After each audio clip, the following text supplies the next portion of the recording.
नमस्कार, महा डिबेट देख रहे हैं आप। मैं हूं प्रशांत कटारे। एमपी में विधानसभा चुनाव की तारीखों का ऐलान जब भी हो, लेकिन सियासी दल चुनावी मोड में काफी पहले से आ चुके हैं। बीजेपी उम्मीदवारों की दूसरी सूची जारी करने की तैयारी में, तो कांग्रेस भी मशक्कत कर रही है। इधर टिकट की चाहत में नेताओं का दल बदल का खेल भी जारी है। करेंगे चर्चा, लेकिन पहले आप एक रिपोर्ट देखिए। एमपी बीजेपी ने 39 विधानसभा सीटों पर नामों के ऐलान के साथ मनोवैज्ञानिक बढ़त बनाने की कोशिश की, तो अब 64 नामों की संभावित सूची भी तैयार है। 35 सीटों पर तो सिंगल नाम तय हो चुके हैं। विश्वस्त सूत्रों की माने तो सितंबर महीने के शुरुआत में नामों का ऐलान हो जाएगा। हालांकि बीजेपी अध्यक्ष अभी खुलकर इस मसले पर नहीं बोल रहे। जो बची हुई सीटें भाई सबकी तैयारियां चल रही हैं, प्रोसेस है और जल्दी ही कहा यह भी जा रहा है कि बड़ी संख्या में युवाओं को मौका मिलेगा और जो कुछ नए विधायक, पुराने विधायक, उनके टिकट भी कटेंगे। देखिए, मेरा ऐसा मानना है कि कोई भी राजनीतिक दल चुनाव जीतने के लिए उसकी जो रणनीति बनती है, उस रणनीति पर वो काम करता है। हमारा केंद्रीय नेतृत्व, प्रदेश का नेतृत्व इस दिशा में गंभीर मंथन के साथ हमें प्रत्येक विधानसभा के चुनाव जीतने की रणनीति के साथ जिन लोगों को नेतृत्व को लगेगा कि ये चुनाव जीतेंगे, उन्हें भारतीय जनता पार्टी फाइनल करेगी। कांग्रेस कह रही है कि इस बार अगर पहले सप्ताह में हम सूची जारी करें तो क्या दूसरी सूची भी भाजपा की उसके पहले आ जाएगी? आ सकती है। इधर कांग्रेस में भी उम्मीदवारों के नामों को लेकर बैठकों का दौर चल रहा है। 2 सितंबर को कमलनाथ दिग्विजय उम्मीदवारों के नामों पर मंथन करेंगे, तो कांग्रेस स्क्रीनिंग कमेटी के अध्यक्ष जितेंद्र सिंह और रणदीप सुरजेवाला भी बैठकें करने वाले हैं। हमारी जो प्रक्रिया है वो अब शुरू हो रही है। हमारे यहाँ अखिल भारतीय कांग्रेस कमेटी ने हर प्रदेश की स्क्रीनिंग कमेटी बनाई है, जिसकी बैठकें 2 तारीख से शुरू हो रही हैं, लगातार 5 तारीख तक। हमारी स्क्रीनिंग कमेटी के चेयरमैन भंवर जितेंद्र सिंह जी और 2 जो उनके साथ सदस्य बनाए गए हैं वो लोग, और एआईसीसी के हमारे जो नए प्रभारी हैं सुरजेवाला जी, ये 2 तारीख से 5 तारीख तक अलग अलग लोगों से चर्चा करेंगे। उसमें जिला कांग्रेस अध्यक्ष हैं, हमारे जिला प्रभारी हैं, हमारे विधायकगण हैं, पूर्व विधायकगण हैं, एआईसीसी के सदस्य हैं, और जो हमारी प्रदेश चुनाव समिति बनी है उसके सदस्यों से वो 1 to 1 चर्चा करेंगे। उसके बाद प्रक्रिया आगे बढ़ेगी। कुछ बोला गया कि सुझाव आए, लिफाफों में भी नाम मांगे गए हैं। देखिए, जिला अध्यक्ष और प्रभारी जो हैं उनसे लिखित में नाम इसलिए लिए जाते हैं कि वो जो भी नाम प्रस्तावित कर रहे हैं तो वो लिख के दे दें, तो समय भी की बचत होती है। क्योंकि सभी 4 दिन लगातार जब बैठकें होंगी तो निश्चित रूप से नेताओं के पास भी समय की कमी रहेगी। तो जो बात वो कह रहे हैं वो लिख के भी उनसे ली जा रही है। अब बीजेपी की जो संभावित सूची है उसमें कई चर्चित और बड़े चेहरे शामिल हैं। हालांकि बीजेपी का फोकस सबसे पहले 103 हारी हुई सीटों पर है, जिन्हें बीजेपी आकांक्षी बताती है। इधर कांग्रेस भी संभव है पहले उन सीटों पर नामों का ऐलान करे जहां उसे ज्यादा मेहनत की दरकार है, या फिर जो सीटें लंबे समय से हार रही है पार्टी। लेकिन उम्मीदवारों की जल्दी घोषणा के फायदे हैं तो खतरे भी कम नहीं। भोपाल से अनुराग श्रीवास्तव, शैलेंद्र सिंह चौहान के साथ bureau report, news 18, Madhya Pradesh, Chhattisgarh.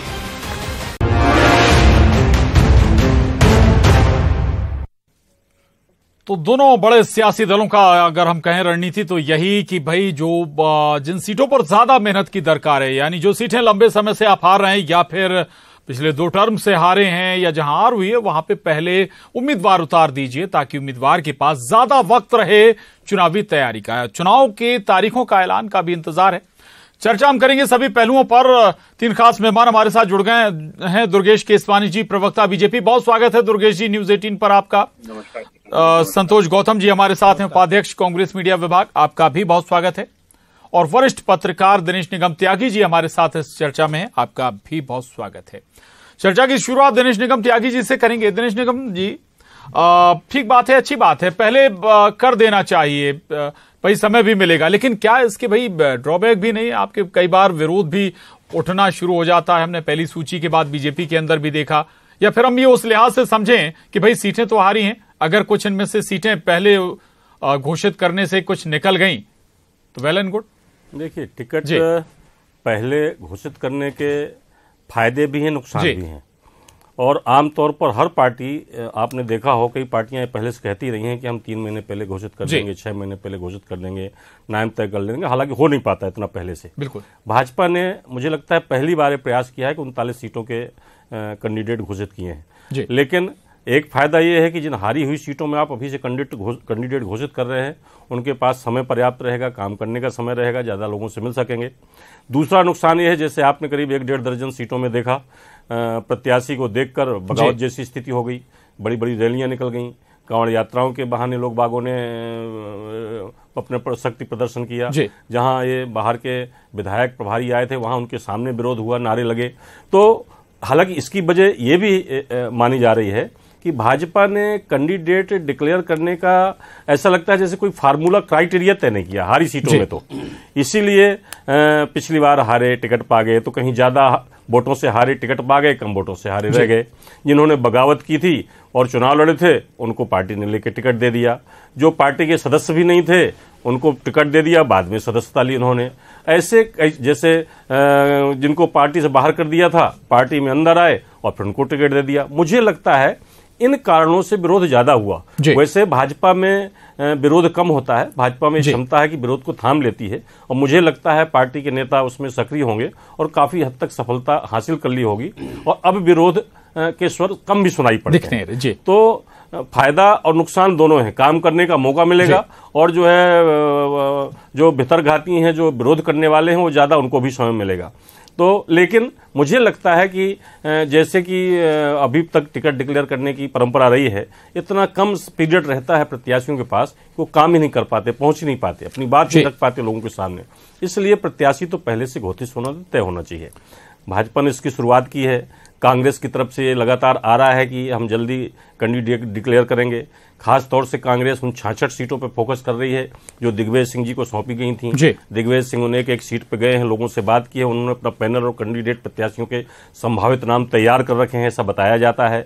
तो कांग्रेस में बैठ के जैसे कल जो सुरजेवाला है, उनके नए पार्टी के प्रभारी वो आ रहे हैं, भंवर जितेंद्र सिंह उनकी स्क्रीनिंग कमेटी के अध्यक्ष आ रहे हैं, उनकी बैठकें शुरू हो रही हैं। मुझे लगता है इस 2-3 दिन की बैठक के बाद कांग्रेस भी पहली सूची जारी कर देगी, और भाजपा में भी दूसरी सूची जल्दी जारी होने की संभावना है। मंथन चल रहा है, चूंकि ये चुनाव बहुत कांटे का है, और जैसे जैसे आप देख रहे हैं, एक जरूर ऐसी बात है कि जैसे जब चुनाव के पहले जिस पार्टी के लोग ज्यादा पार्टी छोड़ते हैं और दूसरे दलों में जाते हैं, उससे भी एक माहौल का इंडिकेशन पता चलता है। तो पार्टियां हर स्तर पर सक्रिय हैं। सूची जितनी जल्दी जारी हो जाए, मुझे लगता है प्रत्याशियों को चुनाव लड़ने में उतना ही फायदा होगा, लाभ होगा। बिल्कुल, बड़ी बात आपने कही, और इस ट्रैक पर बीजेपी आगे बढ़ भी गई है, जैसा कि जिक्र भी कर रहे हैं आप। कांग्रेस भी लगभग 66 सीटों पर फोकस कर रही है। दुर्गेश जी, दूसरी सूची ठीक है, आप हो सकता है ऑफिशियली कुछ ओपन या खुलकर ना बोल पाए, लेकिन कहा यह जा रहा है कि भाई इस बार कुछ दूसरी सूची के बाद कुछ सिटिंग एमएलए की भी टिकट कटने जा रहे हैं। 35 सीटों पर एक नाम, सिंगल नाम तय कर लिया गया है, लेकिन खतरों से वाकिफ हैं आप, विरोध भी होता है, फिर तैयारी उसकी पूरी?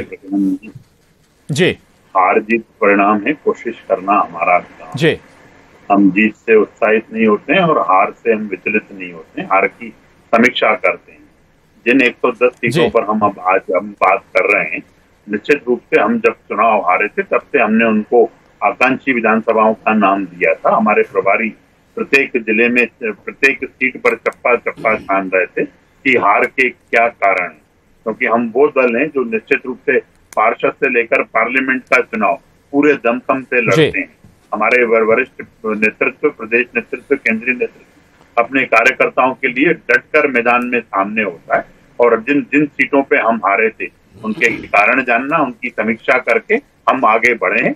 निश्चित रूप से जो 110 आकांक्षी सीटें हैं, हम उसमें निश्चित रूप से कामयाब होंगे, और आने वाले समय में जब हम जिस लक्ष्य को लेकर बढ़ रहे हैं, जो हमारे प्रदेश नेतृत्व ने, केंद्रीय नेतृत्व ने जो प्रत्येक कार्यकर्ता को दिया है, उस लक्ष्य को हम छूकर निश्चित रूप से हम अपनी सरकार बनाने वाले हैं। जनता हमको आशीर्वाद देने वाली है, क्योंकि आप देखेंगे प्रशांत जी, पिछले 20 सालों से जनता हमको आशीर्वाद दे रही है। हम जब जन आकांक्षाओं पे खड़े उतरते हैं, जब उनके दुख में, उनके दर्द में, उनके तकलीफ में, उनके कष्ट में खड़े रहने का काम करते हैं, तो जनता निश्चित रूप से आशीर्वाद देती है। हमारा देवतुल्य कार्यकर्ता हमारी ताकत है, हमारी जन कल्याण की योजना हमारी ताकत है, माननीय मोदी जी का मूल मंत्र सबका साथ, सबका विकास और सबका विश्वास, वो हमारी ताकत है। उसको लेकर हम जनता के बीच में आप देखेंगे कहीं कहीं कोई ऐसा लगता है जैसे शुरुआती आप कह रहे थे, अगर प्रत्येक जो कार्यकर्ता जो नाम डिक्लेयर हुए उनको निश्चित रूप से अपने क्षेत्र में अपनी जनता के साथ, अपने लोगों के साथ काम करने का पूरा अवसर मिलेगा, भरपूर अवसर मिलेगा। वो जनता के रूबरू हो पाएंगे, जो कोई राजी नाराजगी कहीं होगी उसको भी मनाने का काम हो जाएगा। और मुझे लगता है कि जनता जहां जहां हमारे प्रत्याशी जा रहे हैं, जनता उनको अपने अपने भरपूर आशीर्वाद देने का काम कर रही है। चलिए, ठीक बात है, आशीर्वाद मिल रहा है जनता का, जनता का ये भरोसा दुर्गेश जी को। संतोष गौतम जी 66 सीटों का जिक्र कर रहे थे दिनेश जी, और हमने देखा भी कि भाई दिग्विजय सिंह जी लगातार दौरे कर रहे थे उन सीटों पर, लेकिन घोषणा में आप लोग पीछे रह गए, अभी तक पहली सूची भी नहीं आ पाई। देखिए प्रशांत जी, भारतीय जनता पार्टी ने अपनी घोषणा कर दी है, इसका मतलब यह नहीं कि कांग्रेस उनकी देखा देखी घोषणा कर दे। कांग्रेस की अपनी रणनीति है, भारतीय जनता पार्टी की अपनी रणनीति है। असल मुद्दा तो यह है कि चुनाव कौन जीतता है, और चुनाव जीतने के लिए यह जरूरी नहीं कि घोषणा जिसकी पहले हो वो चुनाव जीत जाएगा। तो कांग्रेस अपनी रणनीति पर काम कर रही है, कांग्रेस की तैयारियां पूरी हैं, और लगभग काफी नामों पर विचार कर लिया गया उन 66 सीटों का जिनका आप जिक्र कर रहे हैं, और बहुत जल्दी हमारी सूची भी सामने होगी। लेकिन उससे अधिक महत्वपूर्ण यह है कि क्या हम सही उम्मीदवार दे पाते हैं। जैसे भारतीय जनता पार्टी जो भी 39 उम्मीदवार घोषित किए हैं, उनमें से अधिकतर का इतना व्यापक और इतना भयानक विरोध है कि भारतीय जनता पार्टी खुद घबरा गई है। तो अब जब भारतीय जनता पार्टी यह घोषणा करेगी तो मैं समझता हूं कि उसे बहुत ही विचार विमर्श करना पड़ेगा। पहली जो उसने घोषणा की है उसमें तो मात खा गई है। मैंने देखा, आपने भी देखा होगा कि जगह जगह उनके विरोध प्रदर्शन हो रहे हैं। हम सोनकच्छ का उदाहरण लें, हम राऊ का उदाहरण लें, तमाम जो जितने भी उम्मीदवार हैं उनका तगड़ा विरोध हो रहा है। और कांग्रेस इस बात से पूरी तरह सतर्क है कि वो देर से भले ही अपनी सूची लाए, लेकिन उम्मीदवार ऐसे हों जिनका विरोध कम से कम हो, और बहुत अच्छे तरीके से कांग्रेस अपनी रणनीति पर विचार कर रही है। जी आ रहा हूं बस। संतोष जी, एक छोटा सवाल और। संतोष जी, अनुभव तो कुछ और कहता है बीजेपी के मुकाबले। अगर हम जिक्र करें, कांग्रेस जब सूची जारी करती है, नामों का ऐलान करती है, तो खुलकर आपके जो दूसरे उम्मीदवार होते हैं वो अपनी आवाज बुलंद करते हैं, विरोध के स्वर कहीं ज्यादा नजर आते हैं कांग्रेस में। प्रशांत जी, ये बात तो भारतीय जनता पार्टी के लिए बिल्कुल सही थी कि भारतीय जनता पार्टी में विरोध उस स्तर पर नहीं होता था। लेकिन इस बार जब उनकी सूची आई है तो अभी केवल 39 ही उम्मीदवार घोषित हुए हैं, उनमें से अधिकांश का विरोध तगड़ा हो रहा है। तो आप देखिए, सीन पूरी तरह से पलट चुका है। भारतीय जनता पार्टी पूरी तरह से वजह मानते हैं अगर आप ऐसा दावा कर रहे हैं? नहीं, बिल्कुल इसका वजह साफ है। अभी दुर्गेश भाई ने कहा कि 20 साल से जनता हमको आशीर्वाद दे रही, लेकिन ये सफेद झूठ है। पिछली बार 2018 में इनकी सरकार जा चुकी है, जनता ने खारिज कर दिया था शिवराज सिंह के चेहरे को, लेकिन फिर से चुराई हुई जो सरकार इन्होंने बनाई उसको जनादेश नहीं माना जा सकता। और दूसरा मैं एक चीज कह दूं कि इसका प्रमुख कारण आपने कहा, एक मिनट प्रशांत जी, आपने कहा कि यह प्रमुख कारण क्या है कि इस प्रकार का असंतोष फैल गया है। इस प्रकार का असंतोष इसलिए फैल गया है, कांग्रेस ही वहां पहुंच गए। नहीं, मैं बात तो सुनिए। इसका प्रमुख कारण यह है कि भारतीय जनता पार्टी को अपने नेतृत्व पर विश्वास नहीं है। पिछले चुनाव में ये हमसे पूछते थे कि आपका दूल्हा कौन है, आपका चेहरा कौन है, और इस बार हम इनसे पूछते हैं कि आपका चेहरा इस बार कमल का फूल क्यों है, शिवराज सिंह चेहरा क्यों नहीं है। देखिए, ये सिर्फ और सिर्फ इधर उधर की बातें करने का काम कर रहे हैं। इनको इनके बेसिकली जो इनकी लड़ाई है, इनकी जो झगड़े हैं, जो टुकड़ों में बटी हुई कांग्रेस है, जो गुटों में बटी हुई कांग्रेस है, जो दड़ों में बटी हुई कांग्रेस है, आज ये निर्णय ही नहीं कर पा रहे हैं। वरना आप इससे पहले देखेंगे प्रशांत जी, ये वो सुर्खियां बटोरने में लगे थे कि हम 6 महीने पहले कैंडिडेट डिक्लेयर कर देंगे, हम 3 महीने पहले कैंडिडेट डिक्लेयर कर लेंगे। पर आज इनकी हिम्मत नहीं हो पा रही है। जिस तरह से अपना मुख्यमंत्री पद का उम्मीदवार बता दीजिए कौन है। अरे निश्चित रूप से हमारे शिवराज जी के मुख्यमंत्री दूल्हा कौन है, दूल्हा कौन है?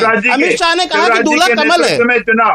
अमित शाह ने कहा कि दूल्हा कमल है। भारतीय जनता पार्टी ये बताए कि क्या कमल दूल्हा या शिवराज सिंह? आप बोलिए, घोषित करिए कि हाँ मुख्यमंत्री के हमारे उम्मीदवार शिवराज सिंह चौहान है। पिछली बार हम चुनाव लड़ रहे हैं।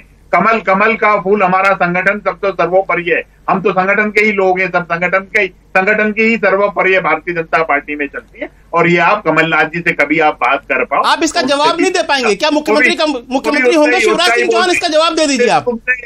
हमारे मुख्यमंत्री अगर हम चुनाव जीतते हैं तो कमलनाथ जी हमारे मुख्यमंत्री होंगे, क्या शिवराज सिंह मुख्यमंत्री होंगे? पार्टी ने ऑफिशियली अनाउंस कर दिया क्या संतोष जी?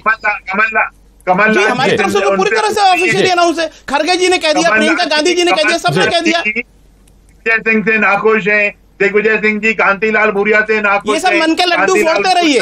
जनता आपके हाथ से निकल चुकी है, जमीन खिसक चुकी है। रोज हजारों की संख्या में भारतीय जनता पार्टी के कार्यकर्ता कांग्रेस को ज्वाइन कर रहे हैं। आज एक विधायक ने आपको छोड़ दिया है। जनता भली बात नहीं समझती है ये झूठ बोलने वाले। जमीन खिसक चुकी है। जनमत जनता ने नहीं दिया, हम दोबारा से चुनाव में गए, तभी उपचुनाव हुए, उपचुनाव में आपको मुंह की खानी पड़ी। नगरीय निकाय नगर निगम के चुनाव प्रदेश की जनता जानती है किस प्रकार की सरकार है वो। जी चलिए ठीक है, दिनेश जी के पास जाऊंगा मैं। ठीक बात है, ठीक है दिनेश निगम त्यागी जी, जब सूचियां जारी होती हैं तो उसके ड्रॉबैक या फिर हम कहें कि विरोध जिसका जिक्र हो रहा है दिखता है, कांग्रेस हो या बीजेपी, अमूमन कांग्रेस में थोड़ा ज्यादा नजर आता था। अब स्थिति आप विश्लेषित जरूर करें उस पर, अब क्या स्थिति है। दूसरा, एक वो लोग भी पार्टियां या दल बदलने लगते हैं जिन्हें संभावनाएं होती हैं टिकट कटने की, उसका इम्पैक्ट भी नजर आ रहा है। देखिए, जो आप बात कह रहे हैं बिल्कुल सही है कि आमतौर पर कांग्रेस के जब कैंडिडेट डिक्लेयर होते हैं तो विरोध ज्यादा होता है, और भाजपा और कांग्रेस में एक बेसिक फर्क है, बड़ा फर्क है। राजनीतिक तौर पर देखें आप तो भाजपा का कोई कैंडिडेट बगावत करे तो भाजपा को उतना नुकसान नहीं कर पाता जितना कांग्रेस का कोई नेता बगावत करे कांग्रेस के प्रत्याशी के खिलाफ, उतना नुकसान होता है। वजह यह है कि भाजपा का ज्यादातर वोट प्रतिबद्ध है पार्टी के प्रति, और कांग्रेस में ज्यादातर वोटर जो है पर्टिकुलर नेताओं के साथ जुड़े हुए हैं।